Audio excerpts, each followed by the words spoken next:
মধ্যপ্রাচ্যের এই অঞ্চলটাতে সবাই সবার মতো নিজেদের মতো করে নিজেদের প্রভাবটা বিস্তার করতে চায় আসলে। সেটা আমরা ইরানকে দেখেছি, ইরান সরাসরি না করলেও তার যে প্রক্সি বাহিনী আছে সেটা দিয়ে সে এই পুরো বিষয়টাকে নিয়ন্ত্রণ করতে চায়। আমেরিকা আসলে আরেকটা দেশকে কখনোই প্রকাশ্যে বলবে না যে তুমি এই নিউক্লিয়ার ওয়েপনটা বানাও বা নিউক্লিয়ার ওয়েপনটা তোমাদের দেশে তৈরি করো। সৌদি আরব মনে করে আমি হচ্ছে সুন্নিদের প্রধান, ইরান অপর দিকে মনে করে আমরা হচ্ছে শিয়াদের প্রধান। এই বিরোধের জায়গাটা আসলে এখান থেকে শুরু। এই যুদ্ধ শুরু থেকেই কিন্তু ইরান একটি বিষয় খুব উম আ সবসময় নিশ্চিত করার চেষ্টা করে, সেটা হচ্ছে সৌদিতে তাদের হামলা চালাতে হবে। চর্চায় স্বাগত। গত ২৮ ফেব্রুয়ারি থেকে ইরানে যুদ্ধ শুরু করেছে ইসরায়েল ও আমেরিকা। এই যুদ্ধকে ঘিরে নতুন করে সামনে এসেছে সৌদি ও ইরানের মধ্যকার বিরোধ। এখন আমেরিকার মতো সৌদি আরবও চাইছে ইরানের বর্তমান শাসন ব্যবস্থার পতন। এ নিয়ে বিস্তারিত আলোচনা করতে আজকে আমাদের সঙ্গে রয়েছেন চর্চার সাংবাদিক ইয়াসিন আরাফাত। ইয়াসিন আরাফাত, চর্চায় আপনাকে স্বাগত। ধন্যবাদ কে আপনাকে। ইয়াসিন, সৌদি আরব নিজেকে সুন্নি বিশ্বের প্রধান মনে করে, অন্যদিকে ইরানকে দেখা হয় শিয়া মুসলিমদের প্রধান শক্তি হিসেবে। আচ্ছা, আপনি কি মনে করেন এই যে বিভেদটা, এটা শীতল যুদ্ধের মূল কারণ এই দুই দেশের মধ্যে, নাকি এর পেছনে অন্য কোনো কারণ রয়েছে? ধন্যবাদ কে আপনাকে।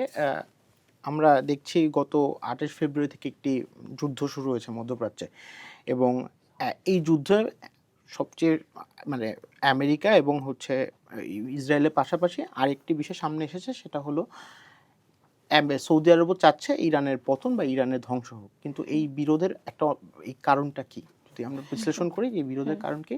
এই বিরোধের কারণ একটু প্রাগৈতিহাসিক, একটু আমাদের এর জন্য একটু পেছনে যেতে হবে। পেছনে যেতে হবে বলতে প্রথম কথা হচ্ছে যে সৌদি আরব সৌদি আরব নিজেকে সুন্নি ইসলামের যে দুটি স্ট্রিম আছে, সুন্নি এবং শিয়া, সৌদি আরব নিজেকে সুন্নিদের একটু সুন্নি প্রধান দেশ এবং তারা নিজেদেরকে সুন্নি প্রধান দেশের প্রধান হিসেবে নিজেদেরকে দেখে। এবং ওই উল্টো দিকে যদি আমরা দেখি, অপর দিকে, সেটা হচ্ছে ইরান। ইরান 1979 সালে আয়াতুল্লাহ রুহুল্লাহ খমেনির নেতৃত্বে যে বিপ্লবটা হয়, এরপরে সেখানে শিয়ারা সেখানকার ক্ষমতাটা দখল করে এবং এরপর শিয়া কেন্দ্রিক যতগুলো শিয়ারা যারা শিয়া আছে তারা নিজেদের একটি আশ্রয়স্থল মনে করে ইরানকে। তো এইভাবে আসলে সৌদি আরব এবং ইরানের মধ্যে এই দুই জায়গায় একটু পার্থক্য এবং তাদের বিরোধের শুরুটা ওইখানে, যে দুই দেশই দুইটা স্ট্রিমের প্রধান। একজন মনে করে, সৌদি আরব মনে করে আমি হচ্ছে সুন্নিদের প্রধান, ইরান অপর দিকে মনে করে আমরা হচ্ছে শিয়াদের প্রধান। এই বিরোধের জায়গাটা আসলে এখান থেকে শুরু, মূলত এখান থেকে শুরু। তাহলে বিষয়টা কি এরকম যে এই যে রাজনৈতিক এবং আঞ্চলিক যে আধিপত্য, সেই লড়াইটাকে আসলে আড়াল করতে তারা এই শিয়া সুন্নি এই স্ট্রিমটা ব্যবহার করছে কোনোভাবে? আবার রাজনৈতিক তাদের পুরো মধ্যপ্রাচ্যে তাদের সৌদি আরব এবং ইরান, এবং তারা শুধু তাদের অর্থনীতিও বড়, তারা তাদের দুজনের কাছেই তেল এবং জ্বালানি মজুদ রয়েছে এবং তারা দুজনেই চায় আসলে ওই অঞ্চলটাতে আধিপত্য বিস্তার করতে। এবং এইটিকে কেন্দ্র করেই তাদের মধ্যে বিভিন্ন সময় বিভিন্ন রকমভাবে আমরা বিরোধের জায়গাগুলো দেখতে পাই। হ্যাঁ, শিয়া সুন্নি বিরোধের জায়গাটা আছে, এটা একটা ধর্মীয় বিষয়, কিন্তু এছাড়াও দুই দেশের মনস্তাত্ত্বিকভাবে তারা মনে করে যে তারা যদি সেখানে মধ্যপ্রাচ্যে যদি তাদের টিকে থাকতে হয় বা তাদের যদি সর্বোচ্চটা দেওয়ার জন্য, মানে তাদের শ্রেষ্ঠত্ব ধরে রাখার জন্য তারা চায় যে সেখানে তারা তাদের নিজেদের প্রভাবটা বজায় রাখতে আসলে। আচ্ছা, ইয়াসিন, নিউ ইয়র্ক টাইমসের একটা প্রতিবেদনে, আশা করি আপনিও এটা পড়েছেন নিশ্চয়ই, তো সেখানে বলা হয়েছে সৌদির যে যুবরাজ, উনি নাকি বারবার ফোন করে ট্রাম্পকে বলছেন যে ইরানের যে বর্তমান শাসন কাঠামো আছে সেটাকে ধ্বংস করে দেয়া হোক। আচ্ছা, এই পরামর্শ কি শুধুই তাদের নিরাপত্তার আশঙ্কা, নাকি সৌদি আরব মধ্যপ্রাচ্যে নতুন একটা ব্যবস্থা চালু করতে চাইছে এবং সেই ব্যবস্থাটা চালু করার জন্য এই ইরান যুদ্ধটাকে একটা সুযোগ হিসেবে কাজে লাগাতে চাইছে? অবশ্যই এখন সৌদি আরবের কাছে একটা সুযোগ রয়েছে যে ইরানকে যাতে ধূলিসাৎ করে ফেলা যায়। এর আগেও আমরা দেখেছি যে ইয়েমেনে হুতিদের যে হুতি বিদ্রোহী অথবা লেবাননে হিজবুল্লাহ তাদেরকে পেট্রোনাইজ করে হচ্ছে ইরান, সেদিকে তাদের বিরুদ্ধে যুদ্ধে করেছে হচ্ছে সৌদি আরব। সো এখনকার যে বিষয়টা এখানে আপনি বলছেন যে এই পুরো অঞ্চলে এটা কি নিরাপত্তার আশঙ্কা এটাকে থেকে শুধু? সেটাকে শুধু নিরাপত্তার আশঙ্কা কিনা, আমার মনে হয় শুধু নিরাপত্তার আশঙ্কার পাশাপাশি তাদের অর্থনৈতিক ক্ষতি করতে পারলে সৌদি আরবের নিজেরও অর্থনীতির একটা বিশাল প্রসার ঘটবে, এবং শুধু নিরাপত্তার শঙ্কা না, সৌদি আরব হুম। চাইছে যাতে ইরানের তেলের ব্যবস্থাপনাটা ধ্বংস করা যায়, বা ধ্বংস করতে পারলে তাদের যে যেটা যদি তারা যে ব্যবসাটা করে সেটা আরো বাড়বে অথবা আরো প্রসারিত হবে। হ্যাঁ, সে এই হুম। জন্য সৌদি আরব চাইতে পারে যে হ্যাঁ তাহলে ইরানের ধ্বংসটা হোক বা ইরানের পতনটা হোক। আহ, আপনি তো অবগত আছেন যে সিরিয়া, ইয়েমেন, লেবানন, ইরাকে ইতোমধ্যে সৌদি ইরানের যে ছায়াযুদ্ধ যেটাকে বলা হয় সেটা ইতোমধ্যে চলছে। তো এই যুদ্ধগুলো কি মধ্যপ্রাচ্যের স্থিতিশীলতাকে আরো ঝুঁকির মুখে ফেলছে, নাকি এটা আসলে মূলত এই দুই দেশ সৌদি আরব এবং ইরানের নিজেদের অস্তিত্বের লড়াই? নিজেদের অস্তিত্বের লড়াইয়ের একটা ব্যাপার, যে আপনি যেটা বললেন নিজেদের অস্তিত্বের লড়াই, এই যে প্রক্সি যুদ্ধটা হচ্ছে যেটা আপনি ছায়াযুদ্ধ বললেন, হুম। ইরান হচ্ছে তার নিজস্ব যে সম্পদ, মানে তার নিজস্ব যে অর্থগুলো সে বিভিন্ন জায়গা থেকে, তার উপরে আমরা দেখেছি নিষেধাজ্ঞা রয়েছে, পশ্চিমা হুম। নিষেধাজ্ঞা রয়েছে, সে কথিত আছে, অভিযোগ বা কথিত আমরা যাই বলি যে সে চীন রাশিয়ার কাছ থেকে তেল বিক্রি করে, এবং ওই টাকা ওই অর্থগুলো সে যতগুলো পায় ওই অর্থগুলো সে বিনিয়োগ করে আবার এই যে তার যে প্রক্সি বাহিনীগুলো আছে এই প্রক্সি বাহিনীর উপরে সে বিনিয়োগ হুম। করে। এবং একইভাবে সৌদি আরবের ব্যাপারটা হচ্ছে যে একটা ব্যাপার হচ্ছে ২০০৩ সালে যখন ইরাকে যুদ্ধের পরে সাদ্দাম হোসেনকে গ্রেপ্তার করা হয়, এবং তারপর সাদ্দাম হোসেনের পতনের পরে ইরাকে এখন আবার সেই শিয়ারা আবার ফিরে এসেছে এবং তারা সেখানে তারা সেখানে সাম্রাজ্য করছে বা তাদের ক্ষমতা আছে। জি। তো এখন হচ্ছে যে এই জায়গাটাতে মধ্যপ্রাচ্যের এই অঞ্চলটাতে সবাই সবার মতো নিজেদের মতো করে নিজেদের প্রভাবটা বিস্তার করতে চায় আসলে। সেটা আমরা ইরানকে দেখেছি, ইরান সরাসরি না করলেও তার যে প্রক্সি বাহিনী আছে সেটা দিয়ে সে এই পুরো বিষয়টাকে নিয়ন্ত্রণ করতে চায় একরকম। আর সৌদি আরব যখন কি করে, সৌদি আরবের যখন মনে হয় যে না আমার হচ্ছে আহ, করতে হবে, ইরানকে কোনো কিছু বলতে হবে করতে হবে, সেটা সে তো নিজে যখন মানে তার সাথে সে সরাসরি যুদ্ধে যায় না, ইরানের সাথে সে কি করে, সে তার ইরানের প্রক্সি বাহিনীগুলোর উপরে সে আবার সেই অ্যাটাকের দিকে যায় বা তার সঙ্গে সে যুদ্ধটা চালিয়ে যায় সৌদি আরব। তো দিন শেষে ব্যাপারটা হচ্ছে যে তারা দুটো দেশই চায় যে হ্যাঁ মধ্যপ্রাচ্যে তাদের প্রভাবটা আসলে থাকুক। এটা হ্যাঁ। প্রক্সি যুদ্ধ দিয়ে হোক অথবা সৌদি আরব যদি আমেরিকার যুদ্ধে সমর্থন করে হোক, যেভাবেই হোক তারা দিন শেষে চায় যে আমাদের মানে ইরান হচ্ছে সৌদি আরব হচ্ছে যে আমাদের প্রভাবটা সেখানে বজায় থাকুক, আচ্ছা, শ্রেষ্ঠত্বটা বজায় থাকুক, দুজনেই চাইছে হ্যাঁ নিজেদের প্রভাবটা প্রভাবটা মধ্যপ্রাচ্যে ধরে মধ্যপ্রাচ্যে থাকুক। রাখতে। জি। আচ্ছা ইয়াসিন, তো আপনি বললেন যে যে করেই হোক এই দুইটা দেশই আসলে চাচ্ছে যে মধ্যপ্রাচ্যে নিজেদের আধিপত্য বজায় রাখতে। এখানে এই যুদ্ধ শুরু হওয়ার পর থেকে বিভিন্ন সময় দেখা গেছে যে সৌদি আরব ইরানের পারমাণবিক কর্মসূচি নিয়ে এর আগেও বা এই যুদ্ধের সময়ও আশঙ্কা প্রকাশ করেছে।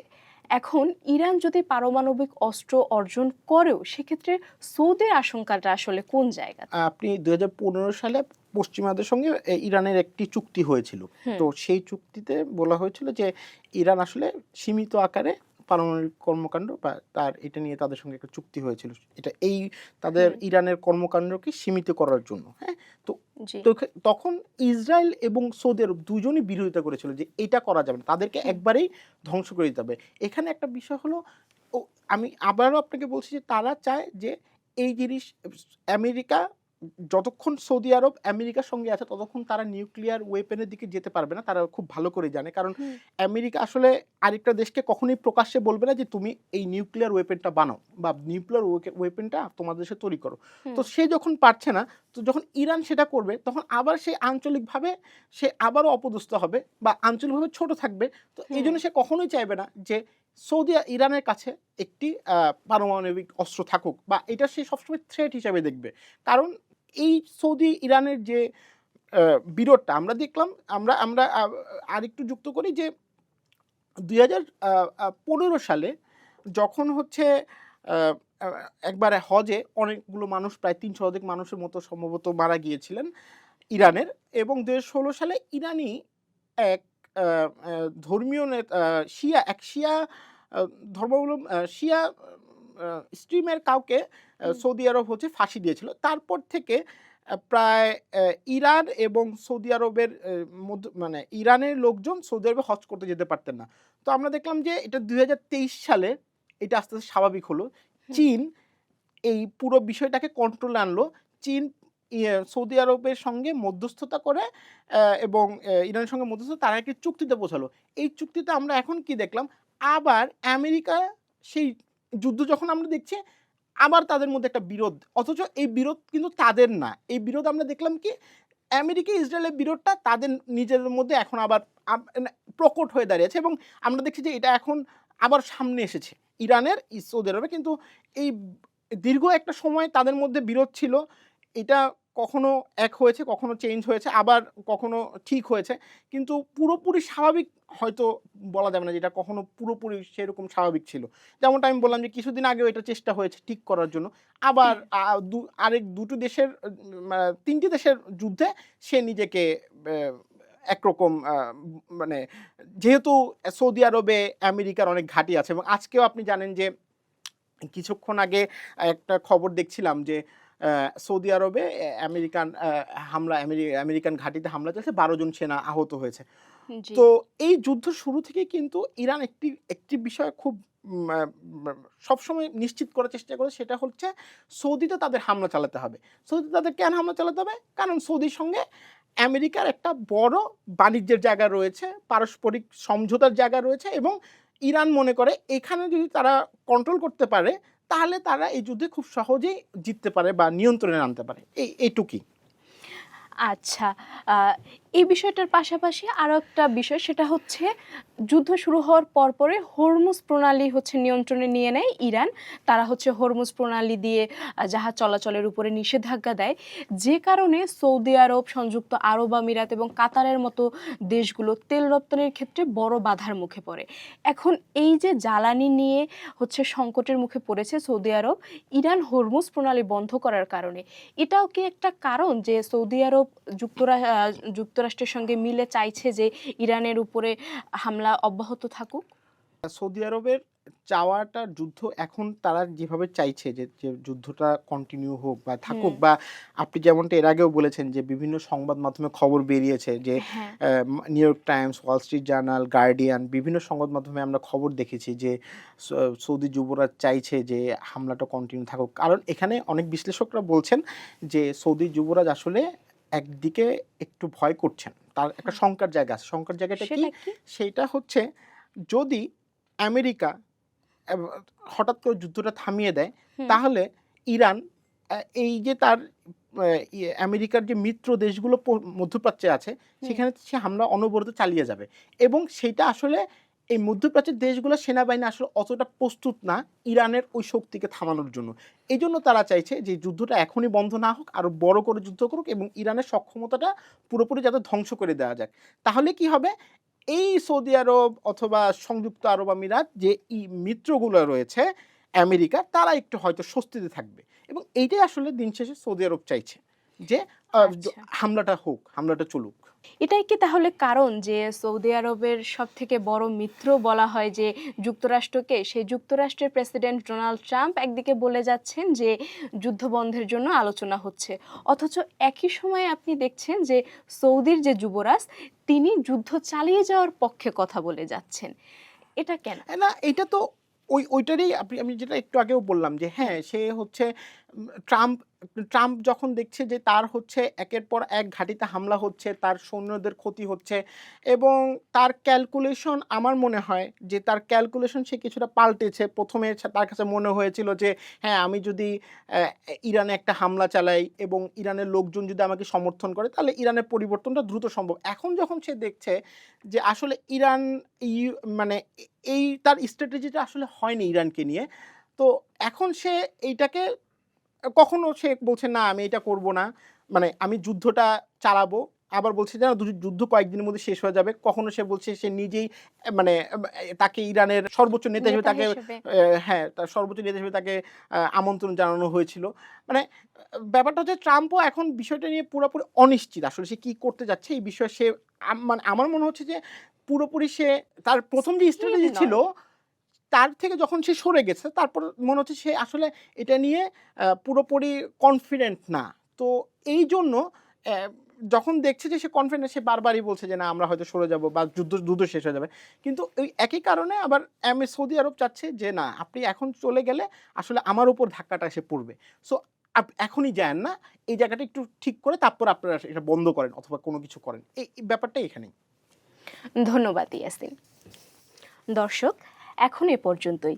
দেশ বিদেশের খবর জানতে চোখ রাখুন চর্চাতে।